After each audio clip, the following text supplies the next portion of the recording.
Ladies and gentlemen, the box office numbers for the Marvels are far more catastrophic than anyone could have predicted, myself included. Because it's Marvel, it's Disney. You expect there to be a baseline. Like, oh, it's a Marvel movie, it's doing bad, maybe it's generating only $600 million. Like, 600 million, you're like, for a Marvel movie, that's not great. Oh no. Oh no. We are so far below that it actually is quite shocking that they would allow this sort of humiliation to sit. Because look at this, 120 million worldwide over a week. The movie has been out for 7 days and it dropped from number 1 to number 3. Just skip number 2. Like skipping a grade, but in reverse. Look at these numbers. 21 million, 15 million, 9 million, 2 million, 3 million. Oh, we're on an uptick. Less than 2 million, so 1.7, 1.2, and then on Friday it did 2.8. Ladies and gentlemen, this is a disaster. This is something that executives talk about in whispered tones because it's so frightening for them. This is the type of scenario that leads to situations like this. This is so bad that one of your supposed key franchises is not even able to break 150 million within the first week? Holy shit. What we're seeing, ladies and gentlemen, in real time is the slaying of a giant. We're seeing a titan fall. And all of this can be explained by a number of things that other content creators have talked about. The numerous failings of this film. The fact that it was boring, it was poorly written, there was no star power. The fact that you have two unknown actresses playing two unknown characters, and then the so-called star is Brie Larson playing Captain Marvel, a character that nobody likes, played by an actress that nobody likes. This having no connection to the greater Marvel universe, not really advancing the story. This movie was doomed to fail from the beginning. But do not let that stop these directors and screenwriters and people in Hollywood from blaming the fans. I kid you not. Instead of taking accountability and admitting that they had made a mistake, admitting that they can do better, promising that they were going to double down and their next movie was going to be an absolute banger. No. The Marvel's director, Nia DaCosta, describes critics of woke Marvel as virulent, violent, racist, sexist, and homophobic. This is the buzzword salad bullshit soup. Buzzword salad bullshit soup. This is the garbage that they spew out when they don't want to take responsibility. Now, I don't know who this woman is. I've never heard of her before. I mean, maybe she's a nice person. Doesn't seem that way. Seems like she's an entitled, ungrateful bitch. That's what it seems to me. Because if I did a job, if I were given a massive opportunity, given tons of money, given control over a franchise, and they say, go get it, go do it, I would put in my best effort. But if I failed, if I couldn't get the job done, I would be harsher on myself than anyone. I would say, well, there are things that I could do better next time. Here are the ideas that I have that maybe could, pick up in a few lacking areas. I would be working for the next project. This person and people like her are so ungrateful and so entitled that they think they can just fail, shit on your Cheerios, and blame you because you're like, what the fuck is this?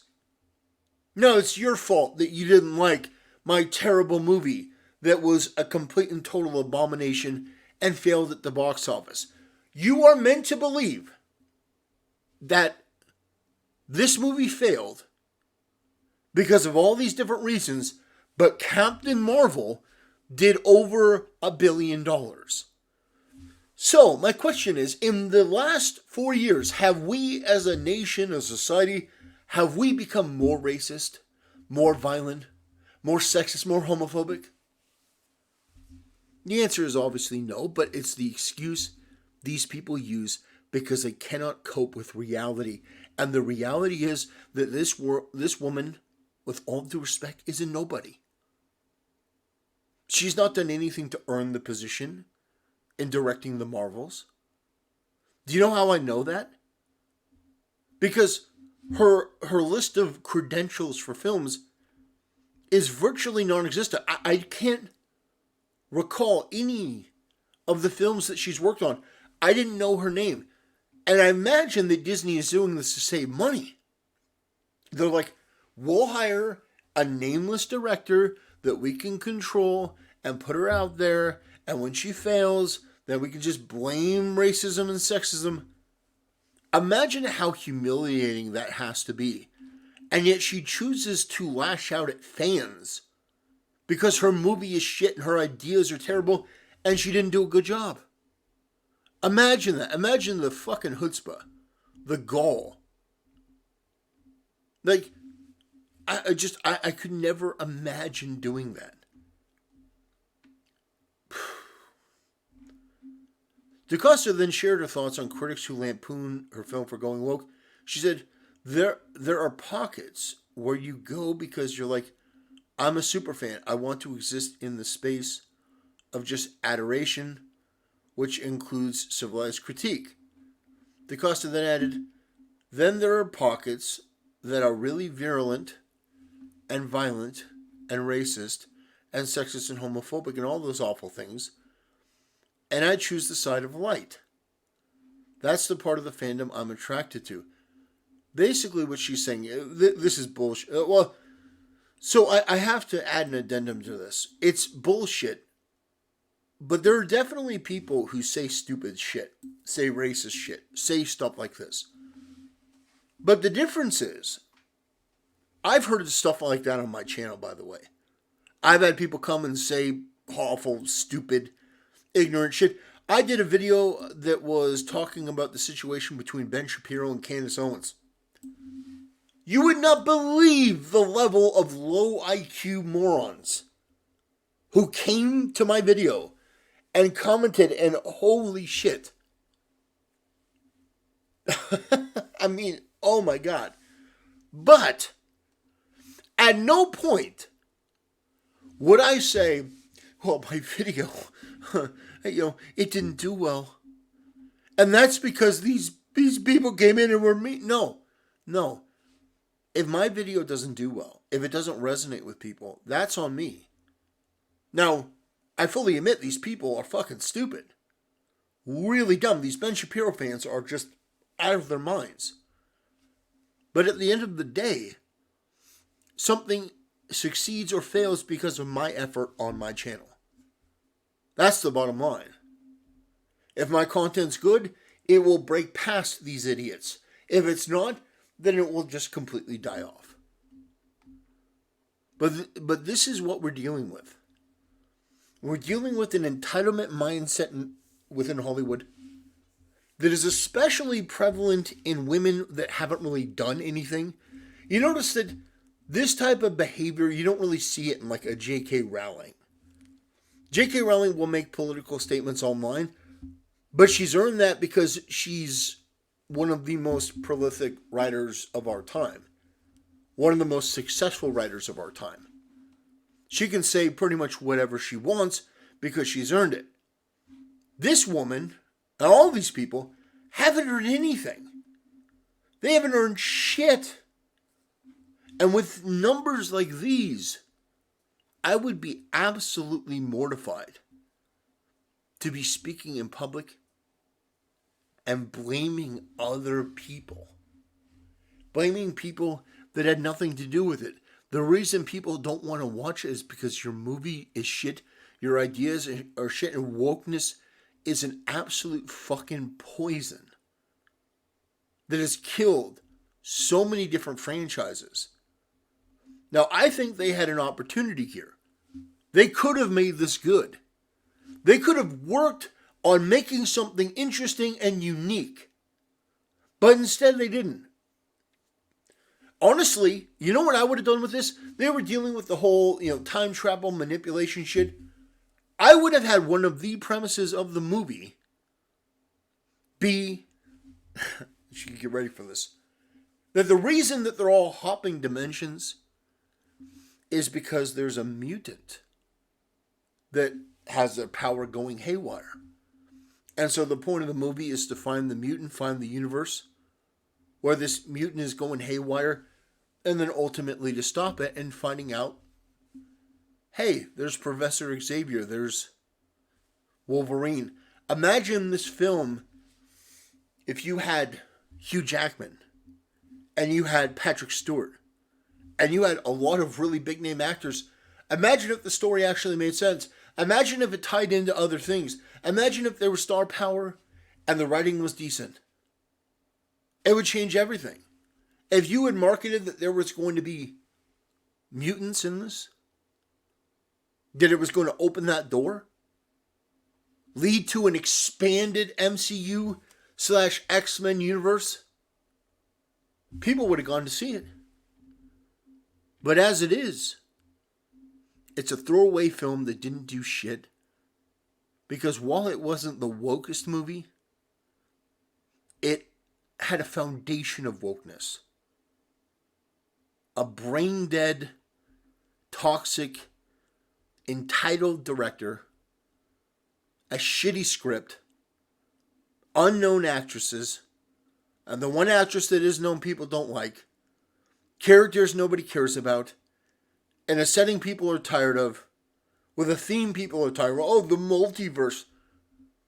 And you take all of that and it makes a giant steaming pile of shit. And it's goddamn embarrassing.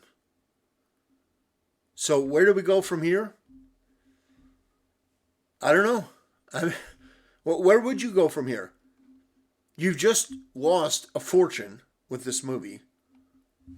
You've damaged your reputation by even releasing it. Like, if I were them, this would be the movie that I would pump cash into to inflate the numbers, to create the illusion that the franchise is still going strong. Like, at the very least, you're spending hundreds of millions of dollars to pad these numbers like you did with Captain Marvel. But the articles at least would be able to run some interference, would be able to, oh, these toxic fans are coping. This made $500-600 million. That is the ultimate, that is the ultimate karma. Is that in the end, Captain Marvel did such low box office numbers that if you combined the two movies, oh man, if you combine the two movies at this point, they do what, like one Aquaman movie, one Black Panther movie? Holy shit, it's so embarrassing. And all of it is avoidable. I have another video that I'm going to do talking about another piece of woke decision making. But they can't help themselves. The people in Hollywood, don't underestimate how narcissistic they are. They are so delusional and so woke and so egotistical. They believe that they can do literally anything. Despite the failures, despite the fact that they haven't done anything to warrant that type of ego, they believe that they can just make changes. So the Sentinel, now he's not a Thor-looking character. Now he looks, not just looks, now he's Asian. So if you can't understand why that's a problem, that you took a character like this, who could be an absolute badass, and you you cast him with this guy. I don't care if you give him blonde hair. I mean, unless this guy is fucking jacked. He doesn't look jacked, but unless he's fucking jacked, he's got long hair. Why wouldn't you? Why wouldn't you get the fucking Homelander? Goddamn, get Anthony Starr. Dude, pay him a fucking fortune. Get a Homelander to be fucking Sentinel. Do I have to do everything? Dude, if you have the Homelander be fucking Sentry. If you had to be the Sentry, god damn. People would come in droves to see it. You should have gotten Anthony Starr. That's who you should have gotten because he looks the role. And he could do a fantastic job. So, ladies and gentlemen, there's not much more to say. The Marvels have clearly shown that the Disney formula stopped working. And not just stopped working, but the bottom that we thought existed does not exist. There is no bottom anymore for Disney. They have hit rock bottom. There is no bottom, but they hit rock bottom. Is that a contradiction of terms? Yes. But you get the point. And that's the most important thing. There's nowhere to go but up. Unless they grab the shovel and keep digging, which, I mean, I don't know how they keep doing it. I mean, I know wokeness, I know ego, but at a certain point, as a functioning human being, you would think these people would stop and say, what the fuck am I doing? I'm ruining this. I'm incompetent and I'm an idiot. But no, they don't have any sort of insight or introspection or self-awareness. And so they exist as an idiot and being as toxic as possible. Well, anyway, ladies and gentlemen, the box office numbers suck.